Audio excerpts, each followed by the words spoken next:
welcome back to our channel. In today's video, I'm going to show you how to send audio document on WhatsApp. To send an audio document on WhatsApp, you can follow the steps. First, open the WhatsApp application on your phone and open the chat. Go to the chat where you want to send the audio document and attach the document tab, the attachment icon, paperclip icon next to the chat entry field on the bottom,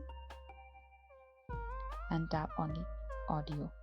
Choose the audio file and simply select the audio file that you want to send from your device, and you may need to navigate to the folder where the audio file is stored over here.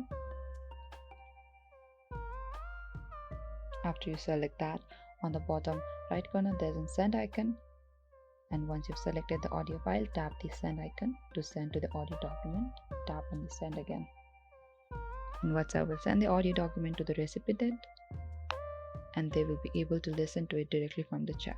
And this is it. Thank you for watching this video. I hope I could help you. Do not forget to like, subscribe, and hit the bell notifications icon for more upcoming uploads.